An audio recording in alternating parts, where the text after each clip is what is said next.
प्यारे बच्चों, हिंदी की कक्षा में आपका एक बार फिर से स्वागत है। जैसा कि आपको पता है कि आज हम अपने मौखिक प्रश्नों को चर्चा के द्वारा हल करेंगे। तो मौखिक प्रश्न अधिकतर संक्षेप में आते हैं, अगर ये बड़े भी आते हैं तो आप इसको हम कहेंगे उतना ही लिखिएगा जितना पूछा गया है, सटीक उत्तर ही लिखिएगा। जैसे ब्रेल लिपि का आविष्कार किसने किया, अब इसमें नाम बताना है। तो ब्रेल लिपि का आविष्कार लुई ब्रेल ने किया। अब हम इतना ही, जितना हमसे पूछा जाता है सटीक उतना ही उत्तर दिया जाएगा। ब्रेल लिपि का आविष्कार किसने किया? ब्रेल लिपि का आविष्कार लुई ब्रेल ने किया। मौखिक प्रश्न है, जब मौखिक चर्चा के द्वारा ही करते हैं, आपको पता है। एक एक करके हम शुरू करते हैं अपने मौखिक प्रश्न। मौखिक प्रश्न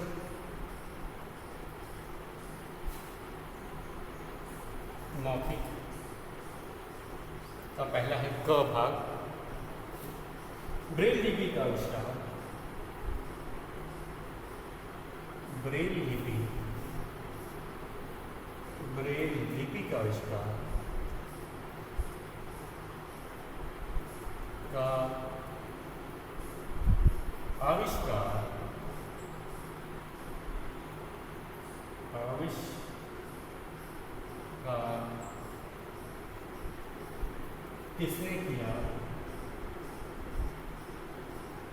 किसने किया? तो जैसा कि मैंने आपको बताया, सटीक उत्तर देना है। तो ब्रेल लिपि का आविष्कार लुई ब्रेल ने किया, या फिर हम इस तरह भी लिख सकते हैं, लुई ब्रेल ने ब्रेल लिपि का आविष्कार किया। दोनों ही सही है। लुई की दृष्टि कैसे चली गई? अब इसके उत्तर एक से अधिक तरह से हम लिख सकते हैं। ख,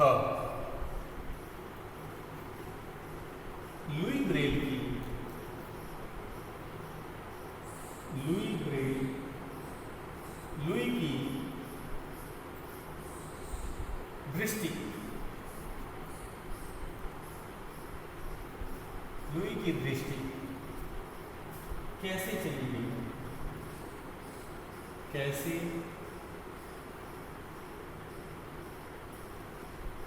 चली गई?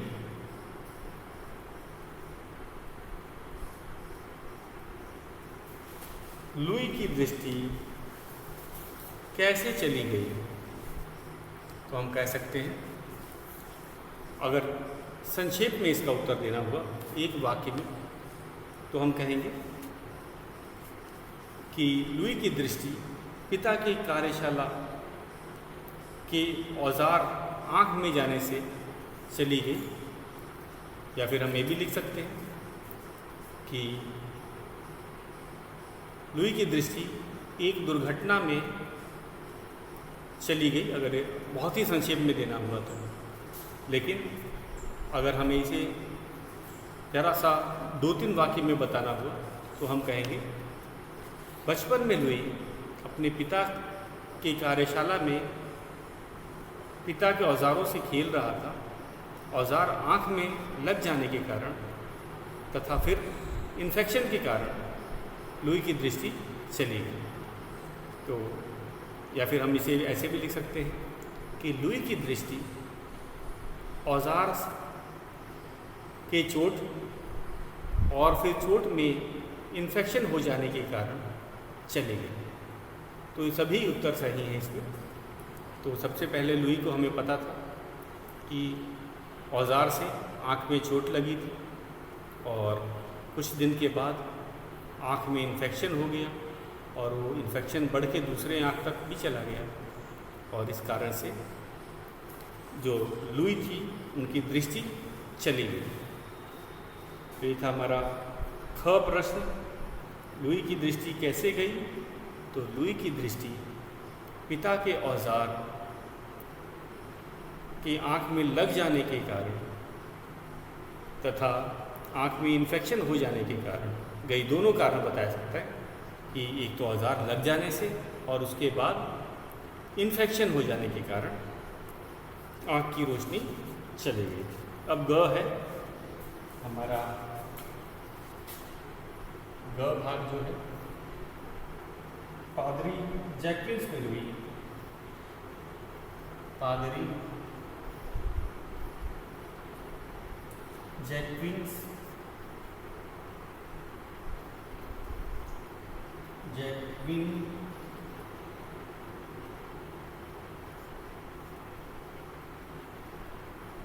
बेलुई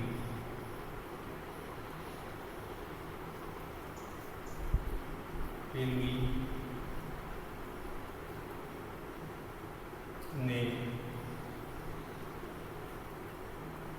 लुई की क्या मदद की? ने लुई की क्या मदद की? क्या मदद की? तो इसमें उन्होंने बहुत मदद की थी। और ये केवल अंध विद्यालय में, पेरिस के अंध विद्यालय में ही नहीं दाखिला कराया, उन्होंने उसको गांव के ऊपरे के भी विद्यालय में, स्कूल में उसका दाखिला करवाया था। दाखिला तो छोड़ो, उन्होंने खुद उनको संगीत की, इतिहास की, विज्ञान की शिक्षा दी थी और बाइबल की जो हम कहेंगे कहानियाँ, उन्हें उपदेश उन्हें सुनाए थे। तो इसको हमें अगर विस्तार से बताना होता है 2-3 वाक्यों में, तो हम बताएंगे पादरी जैक्विन्स बेलुई ने लुई का दाखिला कुपरे गांव के स्कूल में कराया तथा पेरिस के अंध विद्यालय में भी उसे कराया। सबसे बड़ी बात है, लुई ने उसको प्रेरित भी किया। जो पादरी थे, पादरी जैक्विन्स बेलुई, उन्होंने लुई को काफ़ी प्रेरित किया था ताकि वह जीवन में सफल हो सके। तो हम इसके लिए कहेंगे पादरी जैक्विन्स बेलुई ने लुई को प्रेरित किया तथा उनका दाखिला पेरिस के अंध विद्यालय में करवाया। तो ये हमें कारण ये ज़्यादा सटीक है कि पादरी जैक्विन्स बेलुई ने लुई की क्या मदद की। तो पादरी जैक्विन्स बेलुई ने लुई को प्रोत्साहित किया और उनका दाखिला पेरिस के अंध विद्यालय में करवाया। अगला है हमारा अंतिम एक और है मौखिक प्रश्न में घ। लुई ने दृष्टिहीनों को पढ़ने की समस्या कैसे दूर की? लुई ने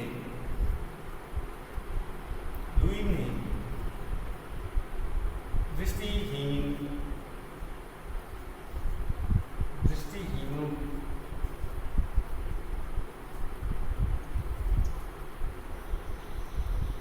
की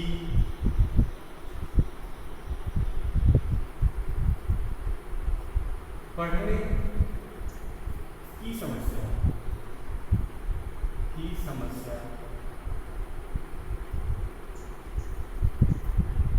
को कैसे दूर किया? को कैसे दूर किया?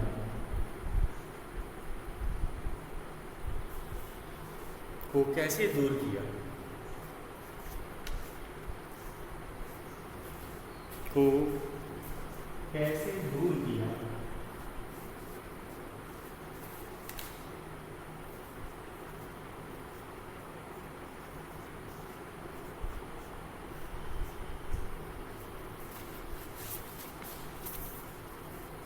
तो अब इसके अंदर बताया भी गया है कि लुई ब्रेल ने क्या किया था।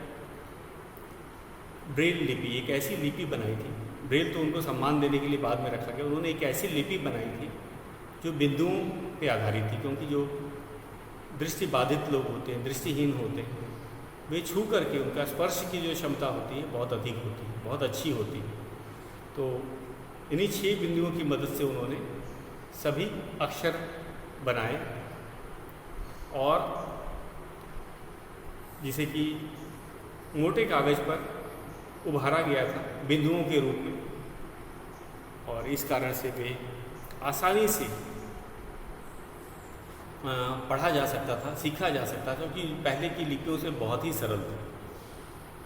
तो इस कारण से उन्होंने लिपि बनाकर दृष्टि बाधित के पढ़ने की समस्या को दूर किया था। तो हम लिखेंगे लुई ने दृष्टि बाधित या दृष्टिहीन को पढ़ने के लिए एक लिपि का निर्माण किया था, लिपि का आविष्कार किया था, तो गलत नहीं होगा, लिपि का आविष्कार किया था। तो हम लिख सकते हैं लुई ने दृष्टिहीनों को पढ़ने की समस्या दूर करने के लिए एक लिपि का आविष्कार किया, जिससे कि वे पढ़ लिख सकें। तो ये पढ़ने की समस्या दूर की जा सकती है। इसे अब हम दूसरे तरह से भी कर सकते हैं कि लुई ब्रेल ने एक लिपि का निर्माण कर, एक लिपि का आविष्कार कर दृष्टिबाधितों की पढ़ने की समस्या को दूर किया। तो हम अपने शब्दों में इसे किसी भी तरह लिख सकते हैं। और अगला है हमारे, हम कहेंगे लिखित प्रश्न है। तो हमारी लिखित जो प्रश्न है वो क्या है, इसको हम करते हैं। लुई ब्रेल के पिता क्या काम करते थे? लुई ब्रेल के पिता क्या काम करते थे? इसे हम लिख लेते हैं।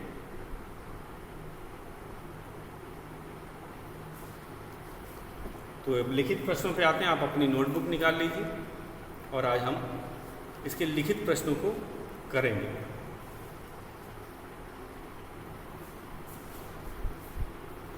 मौखिक हमने कर लिया, अब बढ़ते हैं लिखित प्रश्नों की तरफ।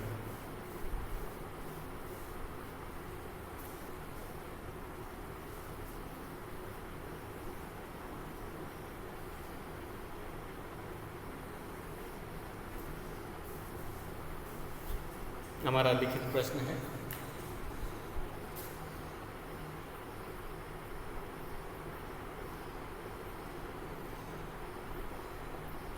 पहला प्रश्न 1, लुई ब्रेल के पिता क्या काम करते थे? लुई ब्रेल के पिता, लुई ब्रेल के पिता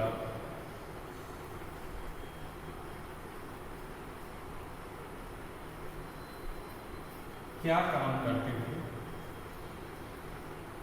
क्या काम करते थे?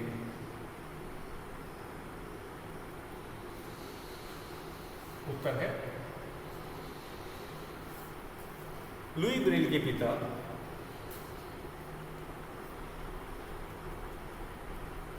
लुई ब्रेल के पिता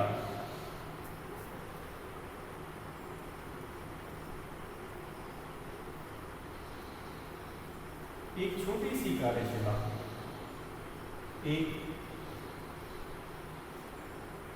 छोटी सी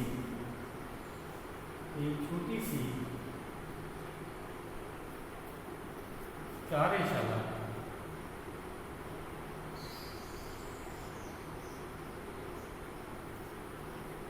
चलाते थे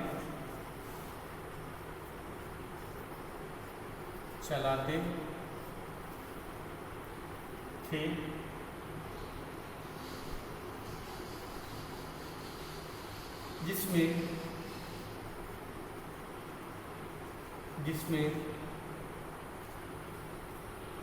गुणों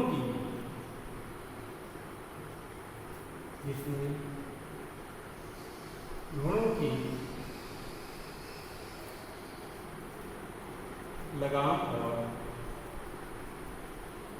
लगाम और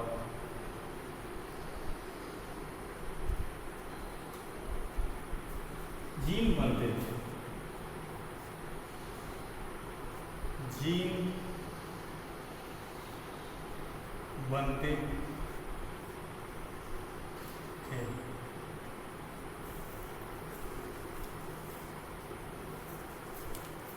लुई ब्रेल के पिता एक छोटी सी कार्यशाला चलाते थे जिसमें घोड़े की लगाम और जीन बनते थे। तो ये कार्यशाला क्या होती है, जहाँ पे चीज़ों का अरे बच्चों, जैसे कि हम जानते हैं, दूसरा प्रश्न है हमारा। पहला जो था, लुई ब्रेल के पिता क्या काम करते थे? तो लुई ब्रेल के पिता एक छोटी सी कार्यशाला चलाते थे और जिनमें घोड़ों की लगाम और जीन बनाई जाती। कार्यशाला वह जगह होती है जहाँ पे हाथ का प्रयोग करके, औजारों का प्रयोग करके किसी चीज़ का निर्माण किया जाता था। तो यहाँ पे वे जो लुई ब्रेल के पिता थे, वे घोड़ों के लिए लगाम और जीन बनाया करते थे। तो ये चमड़े से बनता था, इसमें औजारों का भी प्रयोग होता था। हमारा दूसरा जो प्रश्न है बच्चों, वह है लुई को नई लिपि तैयार करने की प्रेरणा कैसे मिली? तो ये है 1821 की घटना थी, जब उनके अंध विद्यालय में एक सज्जन आते हैं। वो फ्रांसीसी थे, फ्रांसीसी मतलब फ्रांस के रहने वाले, और उन्होंने सैनिकों के लिए एक ऐसी लिपि बनाई थी जिसे अंधेरे में भी छू कर के पढ़ा जा सकता था, और इसे मोटे कागज़ पर उभार के बनाया गया था। सैनिक इसको छू करके अपने गुप्त संदेशों को पढ़ा करते थे, और लुई से, इसी लिपि से लुई को एक नई लिपि तैयार करने की प्रेरणा मिली भी थी। तो हम आगे चलते हैं, यही लिखेंगे आज। हमारा दूसरा प्रश्न है, लुई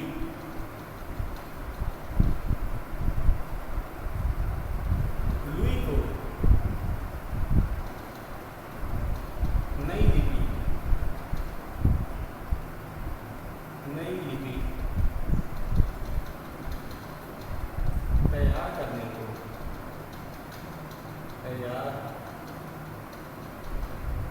करने की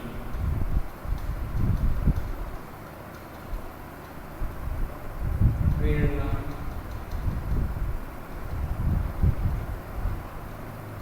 कैसे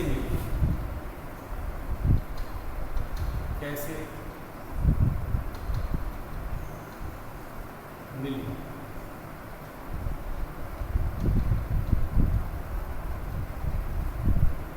सन 1821 में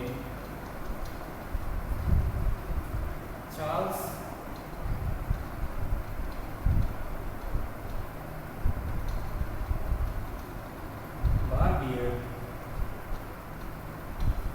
बारबियर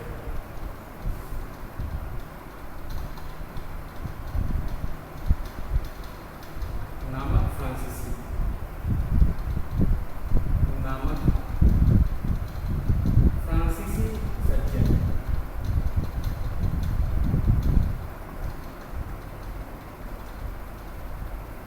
फ्रांसीसी सज्जन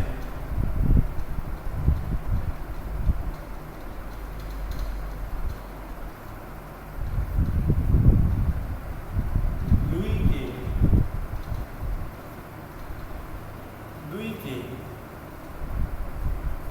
अंध विद्यालय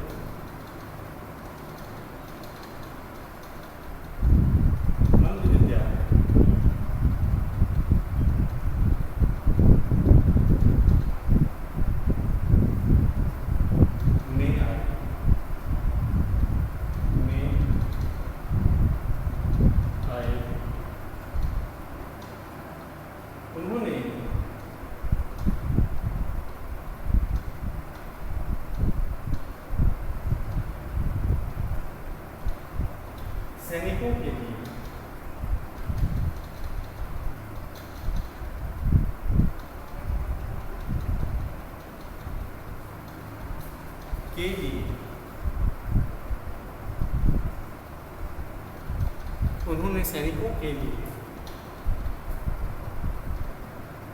रात में संदेश पढ़ने के लिए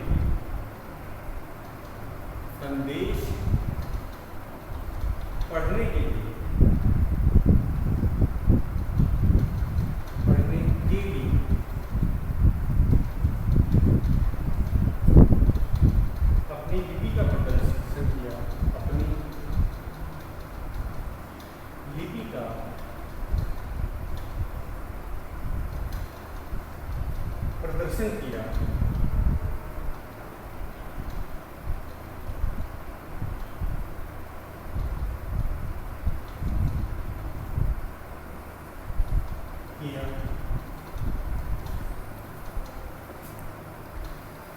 प्रदर्शन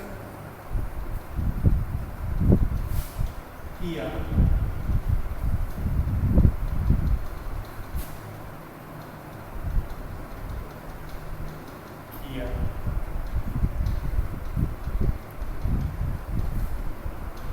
इस लिपि को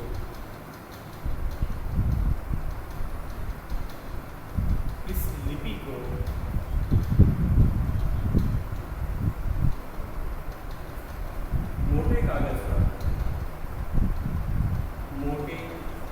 रेखा और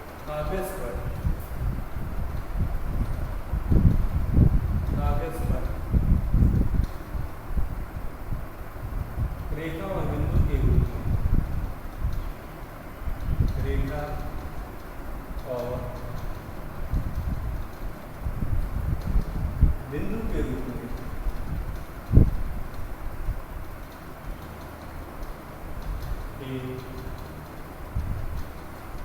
के रूप में बिंदु के रूप में इसे ज़रा नोट कर लीजिए बच्चों, मैं मिटा देता हूँ इसे।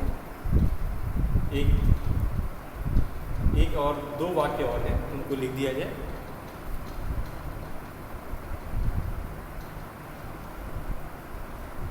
आपने नोट कर लिया होगा। इस लिपि को मोटे कागज पर रेखा और बिंदु के रूप में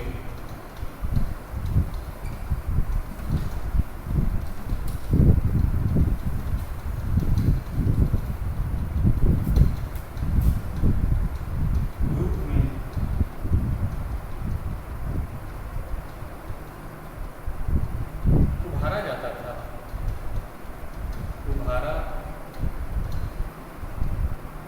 था। तथा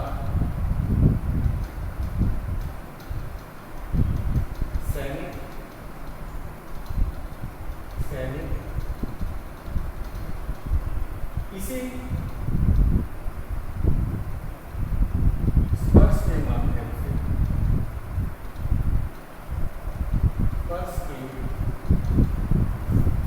स्पर्श से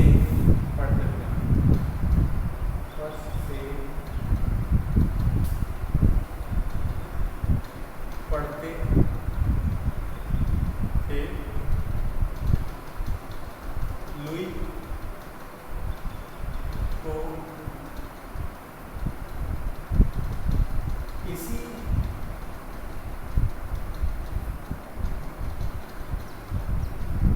लिपि से नई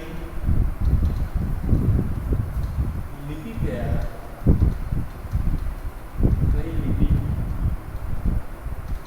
तैयार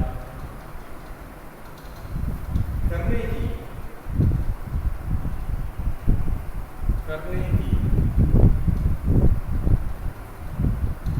प्रेरणा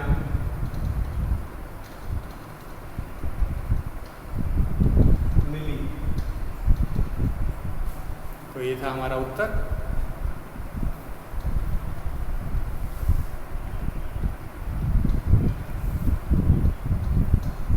अब है अपना तीसरा प्रश्न, जो लिखित का तीसरा प्रश्न है।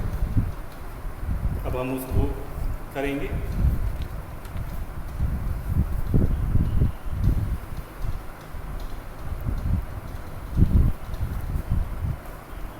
लुई ब्रेल को दृष्टिहीनों का मसीहा क्यों कहा जाता है? तो लुई ब्रेल को दृष्टिहीनों का मसीहा क्यों कहा जाता था? क्योंकि उन्होंने ब्रेल लिपि की रचना की थी, जो कि बहुत सरल थी, और अपनी इसी सरलता के कारण उसका पूरे दुनिया में प्रसार हो गया। और आज दृष्टिहीनता और ब्रेल एक दूसरे के पर्याय बन चुके हैं। तो यही इस कारण से हम कहेंगे कि लुई ब्रेल को दृष्टिबाधित लोगों के लिए वे एक मसीहा ही थे।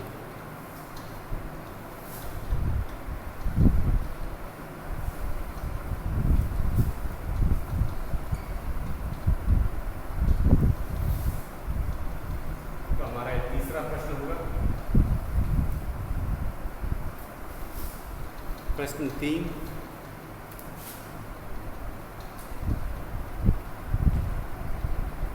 लुई ब्रेल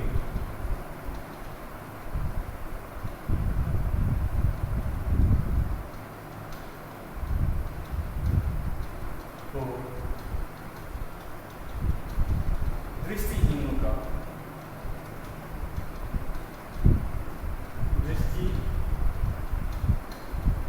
का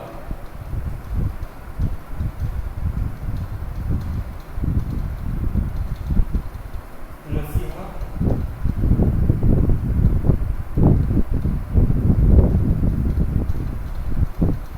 क्यों कहा गया? क्यों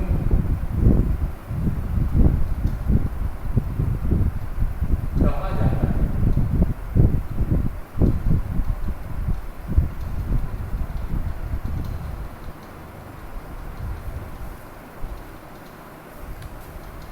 क्यों कहा जाता है?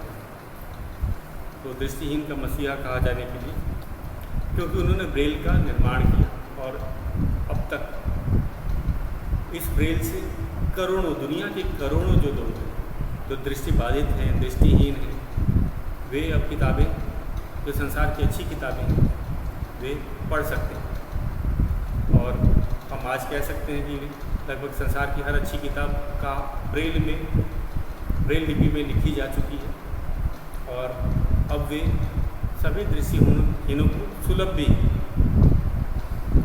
तो प्रेरणा की बात हम करें, जैसे हमने तो अपने दूसरे प्रश्न में कहा कि लुई को नई लिपि तैयार करने के लिए प्रेरणा कैसे मिली? प्रेरणा, इसमें बहुत से बच्चों को प्रेरणा है कि ये जो नए एक सज्जन आए थे, जब वो अंध विद्यालय में पढ़ा करते थे, जो पेरिस का वे अंध विद्यालय थे, जब वे वहाँ पे पढ़ा करते थे, तो एक दिन एक सज्जन आए, उनका नाम था चार्ल्स बारबियर। और उन्होंने क्या किया, उन्होंने एक ऐसी लिपि बनाई थी जिसको पढ़ने के लिए रोशनी की ज़रूरत नहीं थी, छू करके पढ़ा जाता। शायद वे, मेरे ख्याल से इसीलिए वे अंध विद्यालय में गए होंगे, ताकि वे जो अंध विद्यार्थी हैं, जो उन्हें वे बता सकें, दृष्टिबाधित जो छात्र हैं उनको बता सकें कि अगर एक ऐसी लिपि हो जिसे कि आप छू कर पढ़ सकें। और ख़ासकर उन्हें पता भी था कि ये जो हैं दृष्टिबाधित जो होते हैं, उनकी स्पर्श की शक्ति बहुत अच्छी होती है, वो छू कर बहुत सी चीज़ों के बारे में बता सकते हैं। तो इस कारण शायद वे लोगों को, छात्रों को प्रेरित करने गए थे कि अगर आपके लिए भी इस प्रकार की लिपि बन जाए, क्योंकि उनके सैनिकों के लिए तो बहुत सही था। सैनिक क्या करते थे, उसे छू करके गुप्त संदेश पढ़ लेते थे। पढ़ने के लिए उनको रात के अंधेरे में भी टॉर्च या मोमबत्ती जलाने की ज़रूरत नहीं पड़ती थी, क्योंकि सैनिकों के लिए खतरनाक होता है। अगर दुश्मन के इलाके में भी अगर अपना कोई रोशनी करते हैं तो उनके पकड़े जाने का डर होता है। तो इससे वे गुप्त संदेशों को छू करके ही पढ़ लेते थे सैनिक। तो यही बात उन्होंने अंध विद्यालय के जो विद्यार्थी हैं उनको बताया और ये काम भी कर गया। क्यों? क्योंकि लुई को इससे प्रेरणा मिली कि अगर छू करके अगर पढ़ा जा सकता तो जो दृष्टिहीन होते हैं उनकी तो स्पर्श की जो शक्ति होती है बहुत अच्छी होती है, तो स्पर्श की जो क्षमता होती है बहुत तेज होती है। आम लोगों से, सामान्य लोगों से उनकी स्पर्श की क्षमता तेज होती है। अगर एक ऐसी लिपि बना दी जाए जो कि उभरे कागज़ पे हो, मोटे कागज़ पे उभरे हुए हो, बिंदुओं की बनी हो, तो एक अच्छी लिपि बन जाएगी, खासकर जो नेत्रहीन हैं, नेत्र बाधित हैं, उनके लिए। तो यहीं से उनको एक प्रेरणा मिली कि अरे अगर ऐसा हो सकता है तो बहुत अच्छा है। और फिर उन्होंने ठीक एक ऐसी भी लिपि बनाने के बारे में सोचा। तो ये था हमारा दूसरा प्रश्न का मैंने व्याख्या किया आपको कि प्रेरणा जो होती है, प्रेरणा बहुत ज़रूरी होती है। प्रेरणा देने का ही काम किया था चार्ल्स बारबियर ने, और शायद वो इसी उद्देश्य से आए भी थे, क्योंकि वो तो उन्होंने सैनिकों के लिए बनाई थी वो लिपि। लेकिन अगर वो लिपि अगर किसी अंध विद्यालय के छात्र अपना लेते या उस पर शोध करते तो शायद वे एक अच्छी लिपि बना सकते थे। तो ये बात सचमुच प्रेरणा के लायक थी और लुई इनसे काफ़ी प्रेरित हुए और तभी से उन्होंने मन में ठान लिया कि वे भी एक ऐसी लिपि बनाएंगे जिससे कि जो नेत्र बाधित लोग हैं वो छू के पढ़ सकें, क्योंकि उनकी स्पर्श की शक्ति सामान्य लोगों से अधिक होती है। हमारा जो तीसरा प्रश्न है उस पर आप जरा चर्चा कीजिएगा। लुई ब्रेल को दृष्टिहीनों को मसीहा क्यों कहा जाता है? क्योंकि करोड़ों दृष्टिहीन आज भी हैं दुनिया में और वे आज लिख पढ़ सकते हैं ब्रेल की सहायता से। तो एक तरह से वे उनके मसीहा ही तो बन गए हैं। मसीहा मतलब देवता या ईश्वर के समान। तो अगर ब्रेल ने आज वो लिपि नहीं बनाई होती तो ये संसार के अच्छे ज्ञान या अच्छी किताबों से अछूते रहते। तो आप इस पर ज़रा चर्चा कीजिएगा, ये प्रश्न हम कल करेंगे।